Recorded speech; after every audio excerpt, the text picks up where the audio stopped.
Today, we're going to be talking about parts conflicts. Now, we all have individual segmented parts within inside of ourselves, believe it or not. And why does this matter? This matters because if we're having a conflict in present time, which we all have from time to time, most likely there's parts of ourselves that are out of alignment or competing with one another to take the main voice, to be the main perspective. And this is really important to, first of all, understand what these different voices or parts inside of us are, to recognize them, almost as if they were unique and individual beings within inside of ourselves. But it's also important to accept these parts and to bring them in some sort of unification and alignment. This is going to help you a lot to get through whatever conflicts are going on in your life right now. Now, there's a second reason why this work is super important, and that is because this might be the very thing standing in the way of you having what you want in your life, a desire. So for instance, think about one thing you want in your life right now, what that might be. Chances are the reason you don't have it is because there's parts of yourself that are out of alignment. Like maybe there's one part that's judging that, you having that thing, or there's a voice of your mother, or just different competing parts within inside of yourself are out of alignment. And that within itself is taking you out of the full congruency of you having this thing. Now, in my book that I just released, I have different methods and exercises for how to work through parts conflicts. But in this video today, I'm going to teach you an entirely different way to work through these different parts and to bring yourself back into unification. One of my roles as a coach is to bring people into the highest truth and the highest level of alignment of who they are. And by alignment, I mean that on the physical level. I'm a somatic, body-oriented therapist, as well as the mind, so that all of our choices, all of our decisions, every step we take is a full yes, as well as the spirit. We want full alignment of our spirit body or energy body along with the physical and the mental. Okay, enough woo on you. So everything has a consciousness to it. Every part and aspect of ourselves, specifically the parts I'm referring to that you're going to learn more about in this video, all have an individual consciousness as if they were individual selves. And we could speak to them and get the information as if you're talking to a person. And in a moment, we're going to title and name each of these parts, and we'll speak to them to get to know them better and to bring them to the forefront. Now, you might be wondering, what caused these parts in the first place? What caused them to occur? Because we were born whole. We all came out of the womb pure, innocent, and whole. And then life happened and traumas happened. And when traumas happened, it segmented these unified parts within inside of ourselves. And by trauma, I don't mean like a car accident or, something really disastrous. When I say traumas could be literally like your mom being unavailable and the pain of having to figure everything out on your own, how to get food, how to change your diaper. Or traumas could be anywhere that a need is unmet, especially over a significant amount of time. So part of doing parts conflict is to go back to these wounded, traumatic parts and to heal these parts and then to bring them along. So today I have a willing friend and client, Kirsten, to demonstrate this process with, and we haven't prepared this, so we'll just see how it goes. And thank you, Kirsten, so much for volunteering to do this as a demo to help others. Absolutely. Thank you for having me. Absolutely. Okay, so let's get right into it. So Kirsten, what is the conflict or issue that you want to talk about in today's session? Self-confidence. Okay, and how is that an issue for you right now? Well, in my work, sometimes I'll go through phases where I won't be as confident, where there's days I just feel like something's holding me back, and I know all the information and I'm, well versed in it, and I know it backwards and forwards, but for some reason, something inside of me is wanting to hold me back and tell me, you don't know this. You're not good enough. I'm sure so many people could relate to this right now, but I could really feel just by the energy of where you're sharing it, that it's really like a stopper and probably preventing you from being as big or manifesting as much money as you really could be, right? Yeah. Are there other areas in your life that's deeply impacting you? Oh, yes. Most in my work and in my personal life, for sure. Yeah. It's enabled me also, or it's caused me to also not trust as much, people, not trust them as much as I would like to. Mhm. How does the I trust, don't have that confidence in myself. and how does that trust piece get in the way for you? Um, well, when I meet somebody, because of the fact that I don't feel confident always in myself, I'll pull back and almost put up a wall because Mm. I almost deflect that onto them. Mm. Yeah. So then people may feel less likely to engage at a deeper level with you, which is really what you want. I know you well enough to know you want that deep intimacy and connection because that's who you are at your soul level. Okay. So let's think about one tangible thing you do want, because my goal in this session is not only to bring you into integration, but then to make that thing that you want much more, likely to happen. Or to clear the block, the conflict that we're working with. So let's get into one specific area, the things you just mentioned. I really want to be in public speaking. I really want to be a motivational coach. So that's something that's held me back in that area. Okay, great. So what would you say are the parts that are getting in the way of, like, the different voices or the different aspects of yourself that might be getting in the way of that? The little voice that's saying, you're not good enough, you're going to screw this up, you're going to mess it up, you don't know what you're talking about, why would anybody want to listen to you? Okay, so that's kind of like the saboteur, or maybe there's a different name, but the part that's saying you can't do that because you're not good enough. Okay, right. So I'm really getting that there's this voice or this feeling inside of yourself that happens quite often that really is I'm not good enough. Is that the words? Is that the correct words? I'm not good enough. Okay. Yes. So all parts stem from our earliest years, particularly our first 5 or 6 years. Mm-hmm. Now, because we're the age we are, we most likely have a limited memory of our life before the age of 5 or 6. So for this process, you're going to have to use a little bit of your imagination. And I like the word postulate it. So postulate means imagine as if you did know, or if you were alive in that time for the information. Sometimes I also guide people to get in touch with their higher selves, or their all-knowing self, whatever resonates for you to get this information. But let's just kind of leave your cognitive mind to the side, because that might not be the one that we could trust for this process, as well as your subconscious or your higher self. Okay. What term do you like? Higher self or Higher self. Okay. I do have memories quite early on, actually, Okay. from like the age of 2. So Okay. So I want to go back to the formation of where this part, do we want to name, what do you want to call this part? I'm not good enough. I'm not good enough. Okay. I'm not good enough. This is what we'll call this part. I'm not good enough. Okay. So ask your intuitive or higher self, at what age did that part first form? 4. What age did that part come about? 4 years old. Okay. So Actually a little bit earlier before that, probably 3. Okay. So 3. Now I want you to go back, and you can shut your eyes for this if it's helpful. Just imagine yourself at the age of 3 feeling like I'm not good enough.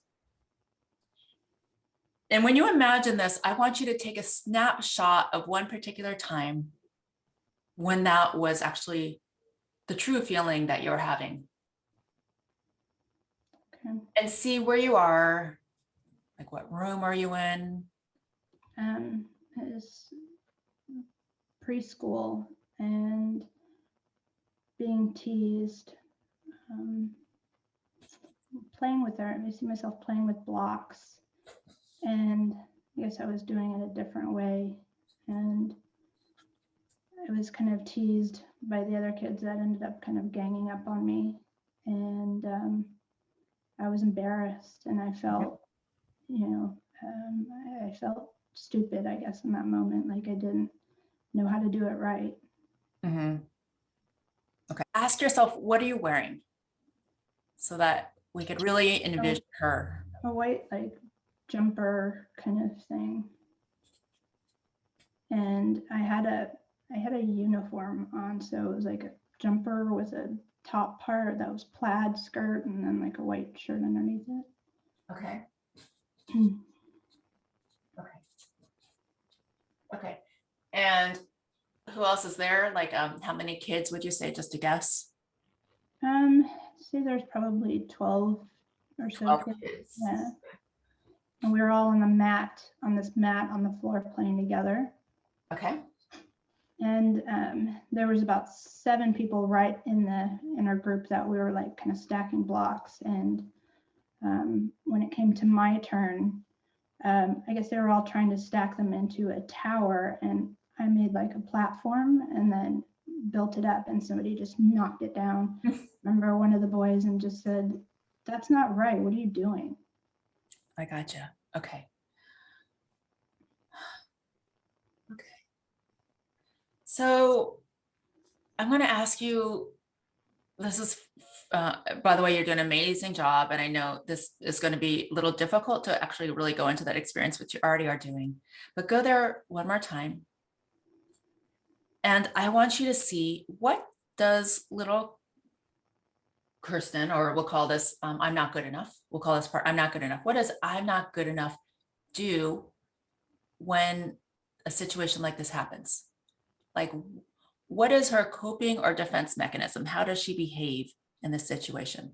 I got up and left and cried. Okay. So removed myself from the situation and cried. Okay. So leave and cry.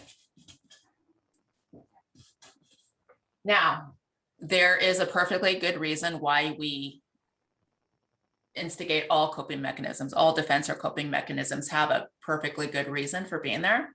Mhm. And so just take a moment and ask, what did you get out of doing this coping mechanism? Like, how did you win or better yourself from that? Well, the teacher reprimanded the kids, which didn't really help the situation, but in the moment I felt like it did, because it took the focus off of me by telling the teacher, and it kind of, they got in trouble, so they stopped teasing me. And crying also got me attention. So Okay. Ask yourself if that was an unmet need of yours, attention. yes, very much so. Just take a moment and really let that sink in, how this was something you really longed for and wanted, hence an unmet need, and how you went about finding a way to get your need met, sometimes in backdoor ways that don't feel so good. So this is a subconscious aspect. You got attention. This is what oftentimes we bring these parts in because of the way we act to then get our needs met. So in some ways, we're winning by that. So you got the attention you wanted for it, even though it may not have come in the way, shape, or form you wanted it, because you want it in the form of love, of course, and people approving of you. Mm-hmm. Okay. Well, it also, that unmet need was also from home, because both of my parents worked. So there was never any time really to be spent with me. So, I really sought that out at school. So my next question is I want you to look at her third person, which means as if you're coming from another perspective, looking at yourself having this experience in kindergarten. And what does her body do? What is her physiological state? By that, I mean her breath. Where does she contract her muscles? How would we know she's in this stance of I'm not good enough? I almost stopped breathing.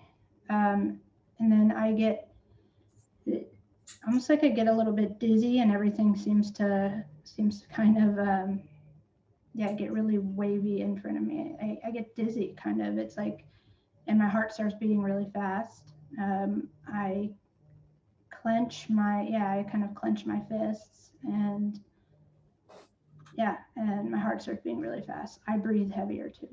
Mhm. That makes sense. Okay.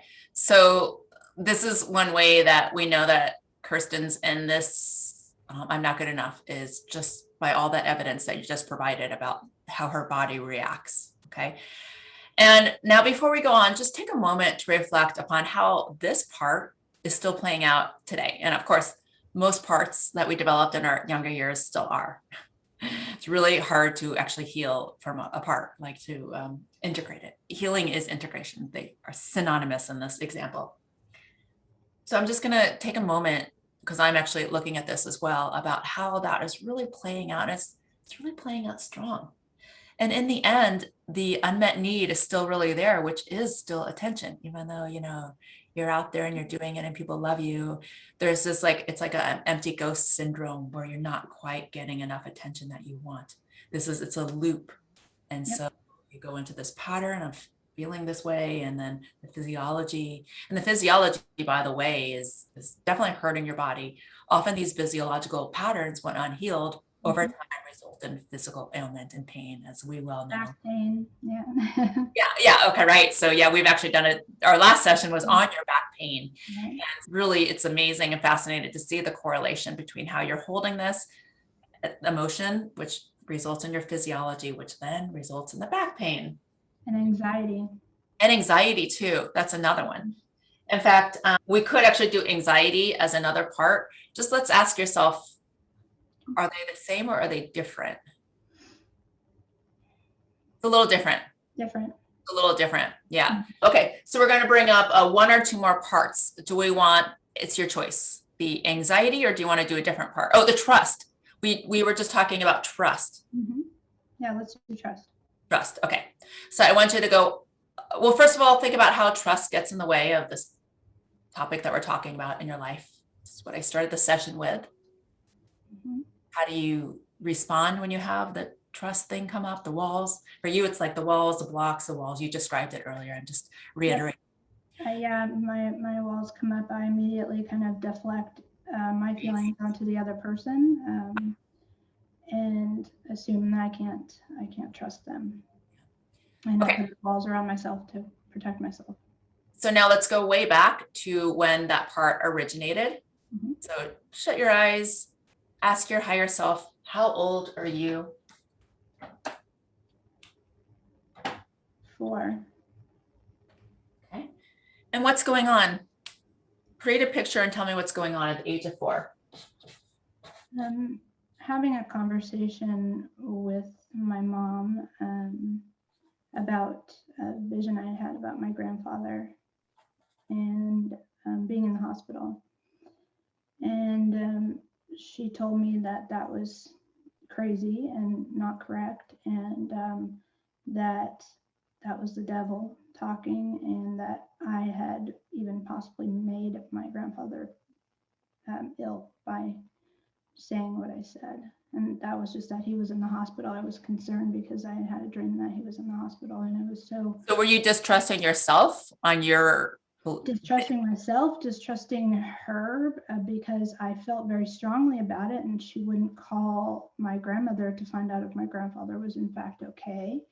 And then the next day, my grandmother called, and he was in the hospital, so it wasn't that day. Yeah.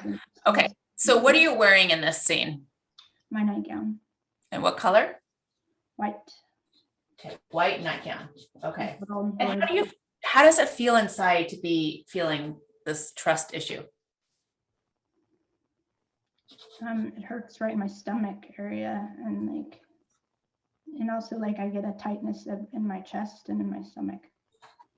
Yeah, let's go ahead and go to the physiology. Tell me more about the physiology, as if we're looking at you third person. What would we see to know that you're feeling lack of trust? I slump over. I don't, so because I remember I was sitting up in my bed talking to her, and I see myself slumped over. I kind of hang my head a little bit, and I stop making eye contact. You mentioned before about the walls coming up. Oh yeah. In this particular instance, I didn't know who I could trust. We're talking about the physiology, how your body responds. So when the your breath, is inhibited, of course. I kind of, this sound weird, but I like almost clench my buttocks muscles. Like, That's not weird. That is what happens, period, with people. Yeah. and yeah, like it feels almost hard to breathe. It's like, yeah, I feel like I can't breathe. Okay. So when you feel this lack of trust, like when you go into this identity, what's your coping mechanism or your defense mechanism when that comes up? I guess that would be the wall. I think that would be your coping mechanism. It's both the physiological. So my question before, like, how is the physiology of that? And I'm imagining your ribs harden and stiffen. And I'm literally imagining an energetic wall. But then your coping mechanism for when that comes up, when they say like, when something happens where you feel distrust of somebody else or distrust of yourself, your reaction pattern to that is to, what should we say, harden, build a wall? Yeah. Get argumentative about it. Kind of defensive, right? Very defensive. Yeah. Okay. Okay, cool. Now, what is the positive intended outcome of your coping or defense mechanism? What are you getting out of that? I guess I'm protecting myself, protecting myself from getting hurt. Okay. Yeah.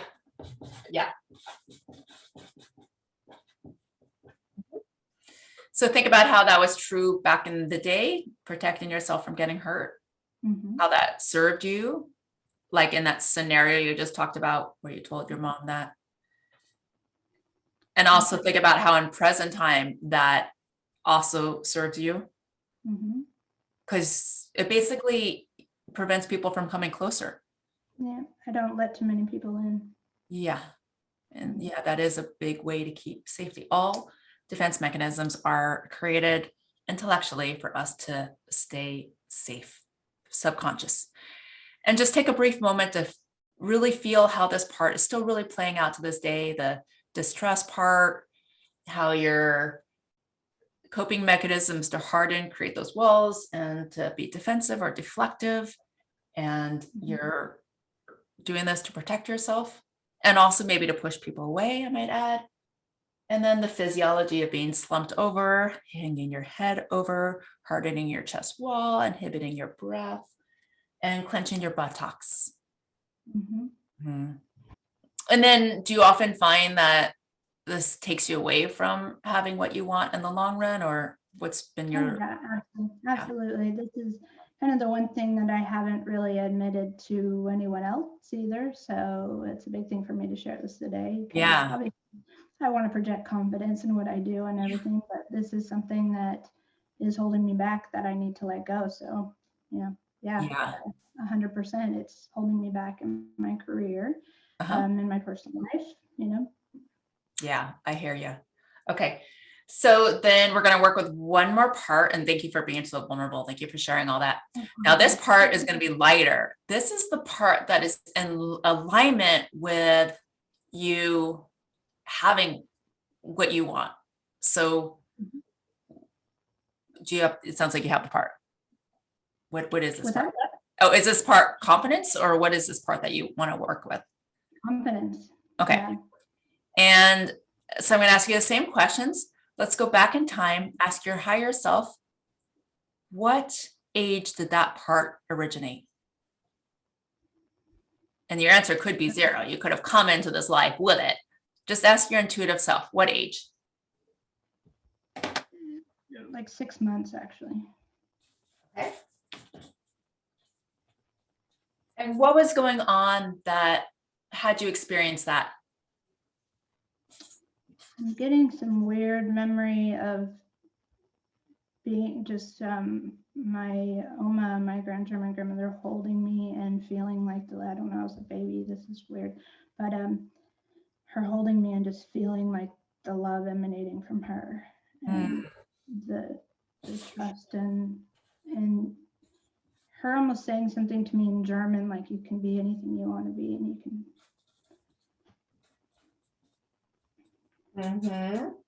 Yeah, just imagine how good that felt. Just really go into that first person experience having that. Wow. And what is confidence wearing at that time? I have like all I can see is I'm like in a blanket, kind of like, in a almost tied up in a little blanket thing. I guess I'm wearing some little kind of PJs thing, because I can just see the blanket with little circus animals on it.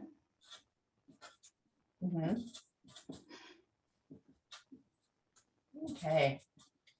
Yeah, I'm just really there with you, feeling how good this little confidence, we're going to call it confidence, feels. Okay, so what's the physiology? How does she exude this feeling, this experience? Let's talk about the physiology of confidence. Okay. She holds herself, like her posture is straight. She sits up tall. She makes eye contact, and she speaks very firm, with a very firm voice, but very soft, but very matter of fact. And the way she's even holding me is like very secure, like she's, not like. But the physiology of confidence is Okay. security. How does she exude? Like, how do we know she's feeling secure in her body? What tells us that? Yeah, like her posture, Her breathing, her eye contact, her eye gaze too. So thank you for sharing the information. And there's many, many more parts, but for simplicity's sake, we're just going to keep it to 3. But like you said, the anxiety is another part. We could, work through that at a different time. Okay. So now let's bring all of these parts into a conference room. So we're in a meeting in the conference room. There is Kirsten. There is the second person is confidence. The third person is I'm not good enough. The fourth person is lack of trust.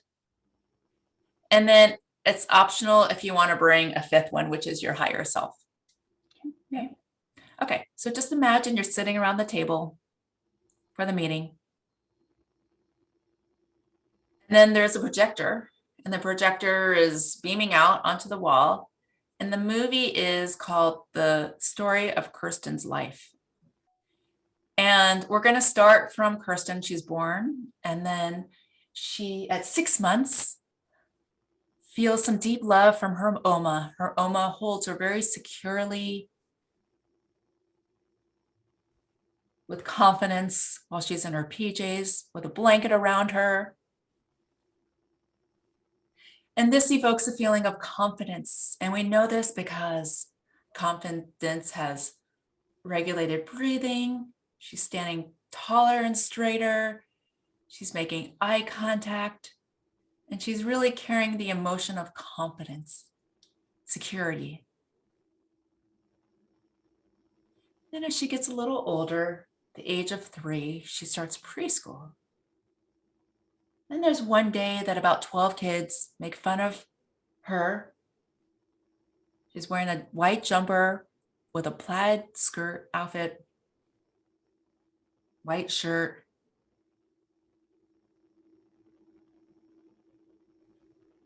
And because of the other kids making fun of her, this brings out the part that I'm not good enough. So the part that felt confidence and safety and security may have been discarded or ejected. And this new part formed, the part that firmly believed something's wrong with me and I'm not good enough. And in that moment, she developed a coping or defense mechanism. The best one she could find at that time with all the evidence and information she had. And what she did is she, like, both physically and mentally left, and she started to cry. And the end result of this is she got the attention that she was super hungry for in the first place. And the physiology that she had was to stop breathing and to get dizzy, maybe some mild form of vertigo.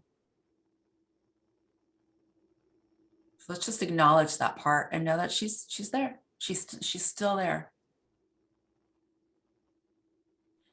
And then let's talk about the third part that came around when you were 4. And this part is where you were in the conversation with your mom, where you were talking about how something was going on with your grandpa, and she doubted you and said that was voices of the devil. And you grew this distrust of your mother. You grew this distrust of your own abilities and your own thoughts. You basically questioned everything, doubt. But mostly you started to distrust the information. You hardened your chest. You built walls around you to keep out the information and the whatever felt unsafe in the world around you. You questioned yourself more, and you got defensive and deflective. So there was more pushback.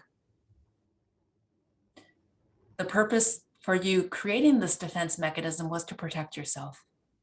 And it worked very well at that time, particularly to keep your mother's voice out and to create a safe haven on your own, basically isolated in your own island, in your own room.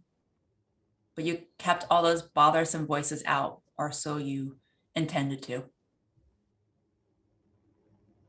In the posture, as you slumped over, pulled your shoulders in, shut down your breath, avoided eye contact, and you clenched probably your jaw and your buttocks.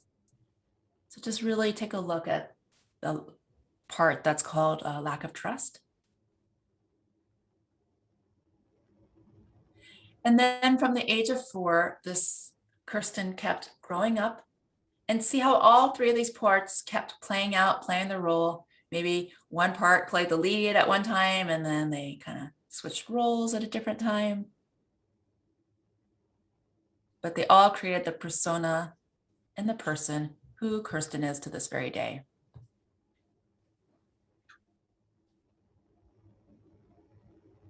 And now here we are today with the real time issue that we've been talking about, being you having the freedom and the confidence to do your work, to have intimate connections with people, to let people in closer. The real issue we're talking about is intimacy.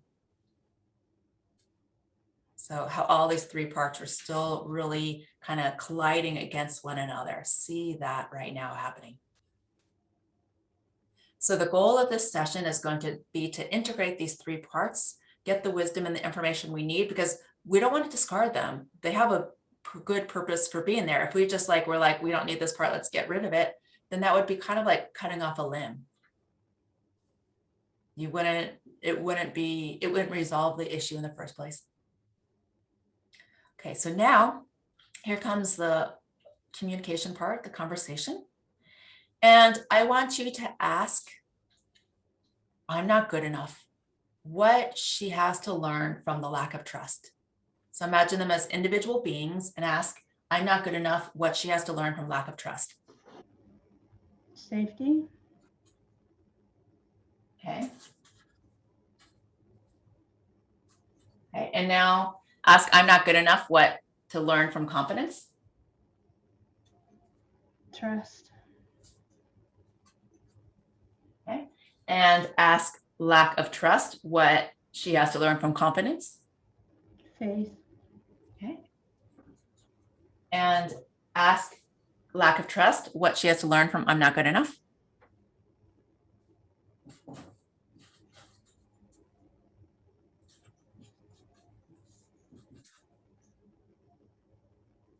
Strength.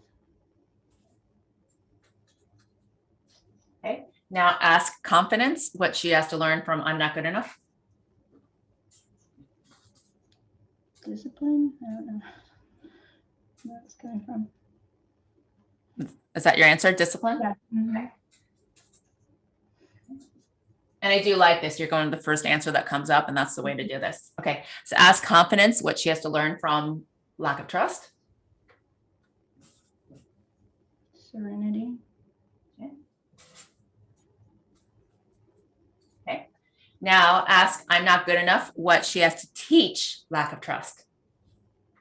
Like being shown like stepping stones, like steps, like Yeah.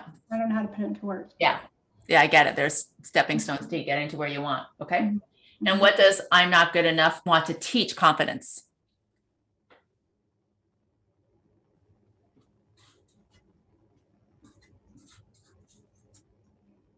No expectations. Okay. And what does lack of trust want to teach confidence?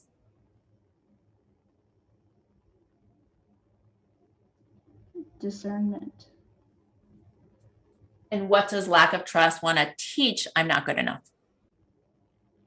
Kind of like easy does it, like baby, like slow and steady, slow but steady, something. Mm-hmm. I like that. Okay. And then what does confidence want to teach I'm not good enough? Fortitude. And what does confidence want to teach lack of trust?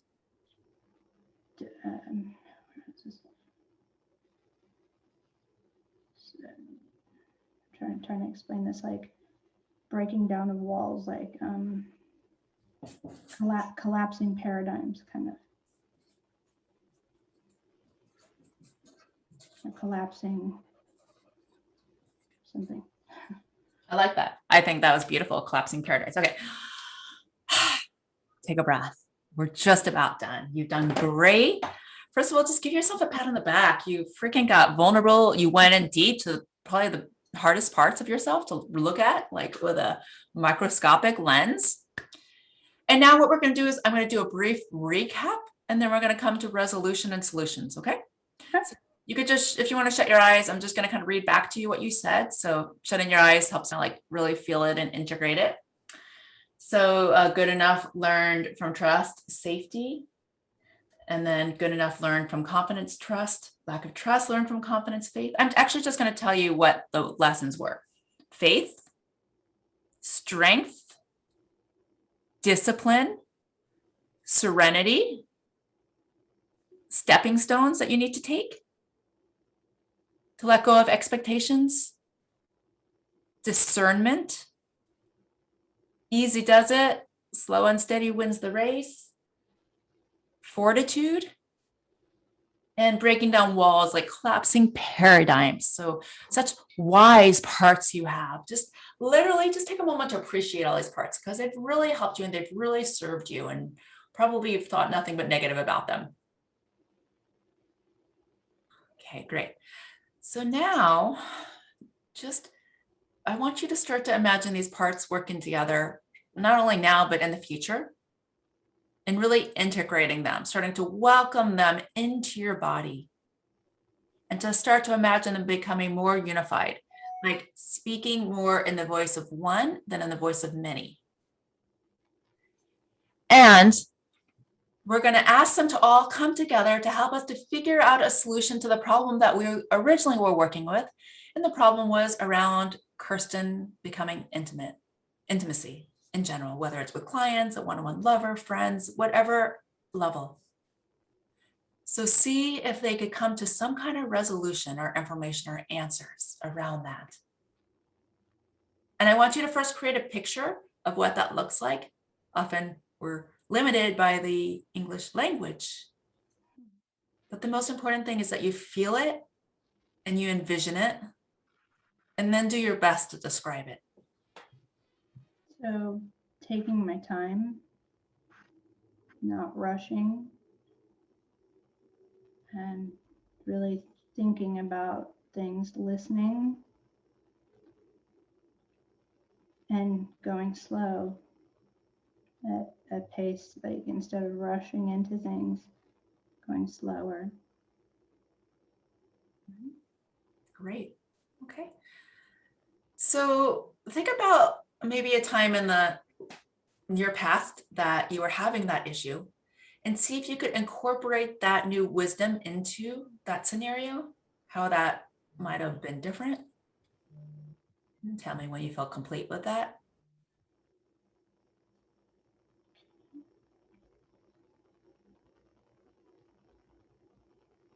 Okay, so think of a time when A recent past time when you were feeling that lack of trust Mhm. and that like lack of connection, the walls were up, the issue that we were dealing with originally. Okay. Okay. And now bring this new wisdom, the new information you just shared into that experience. Okay. Okay. Done? Mhm. Okay. Now, in the not too distant future, you're going to be in a situation where these same parts might come up. You might have the walls come up. You might feel unsafe. So just go to a hypothetical scenario in your mind, Mhm. create it in your imagination. Tell me when you have it. I have it. Okay. And now I want you to bring the same information and wisdom that you just shared with me into that scenario. And let's see what's different now.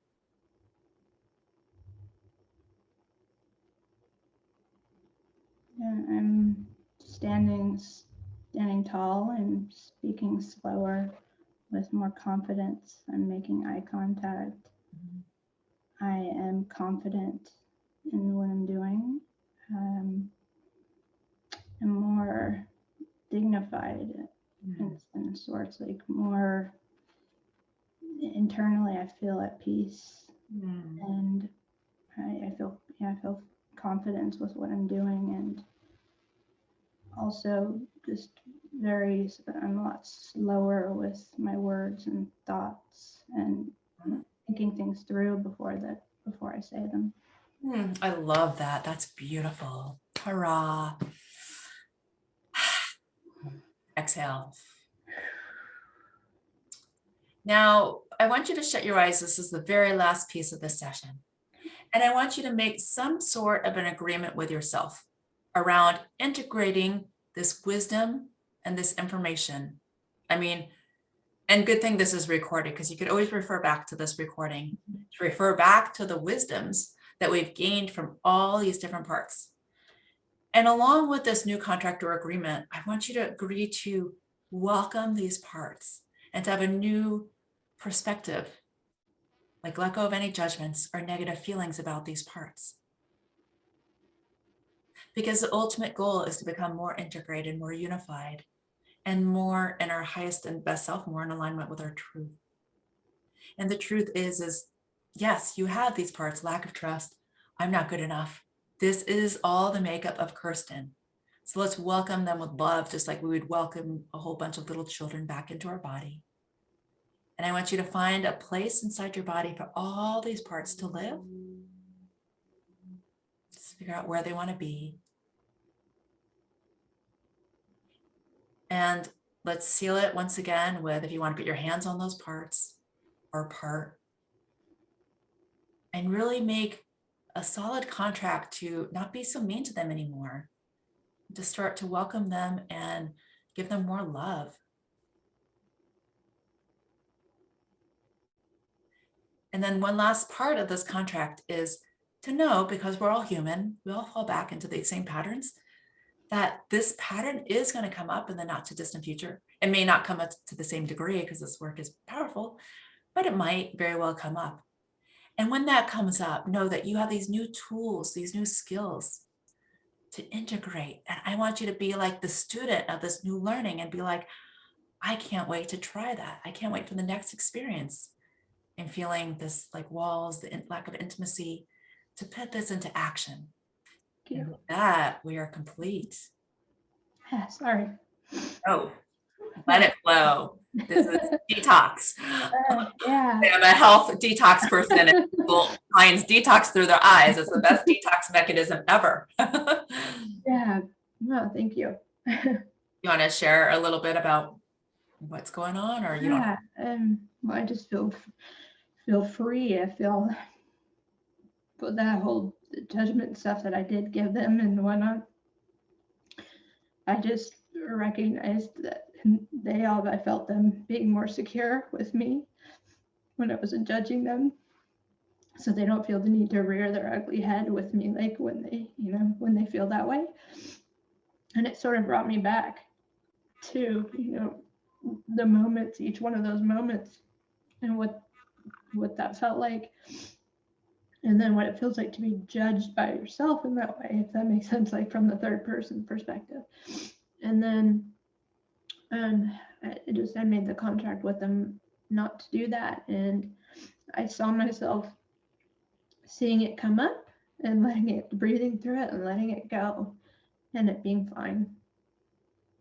And then being calmed and me moving past it and smiling at them and like high-fiving each other, kind of, that we did it. Beautiful. I love that.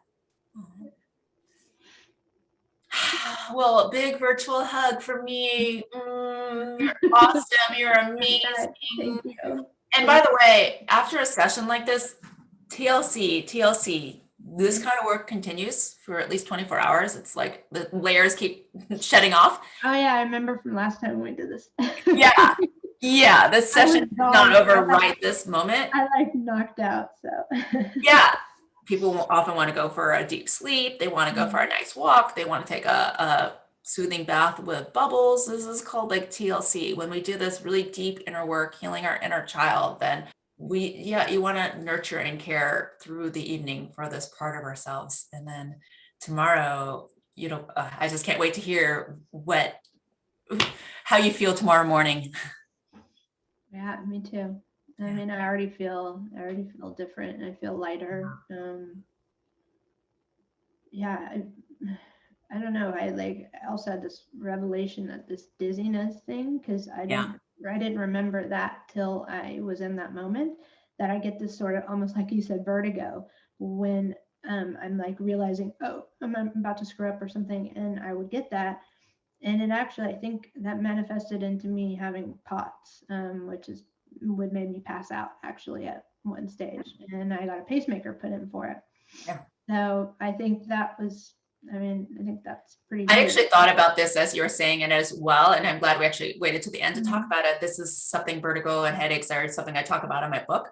The point is that this is very treatable. It's emotionally driven. Like it's like a little trauma in our body, and vertigo happens from the same sort of patterns where like pressure inside of the walls are caving in and we can't handle it anymore. And all the blood, all the energy goes up into our head, and it's like a mechanism, a self-replicating trigger mechanism that happens within inside of ourselves. And so they say like, oh, you have these like fainting mechanisms or chronic headaches or vertigo, like people literally get the diagnosis, but the medical establishment never looks in this like alignment, like what is the root pattern? Where did this start from? This started from this world around us was crazy, and we were trying to make sense of it, and we had such limited resources to do that we felt overwhelmed, and our nervous system at that time when we're younger could only take so much before we literally just need to check out completely. Fainting is a great way to do that. Fainting is a coping mechanism, where it's like, I can't take this, whatever's going on in the world anymore. It's too chaotic. It's too much for my nervous system to handle. And so I'm just out of here. I'm out.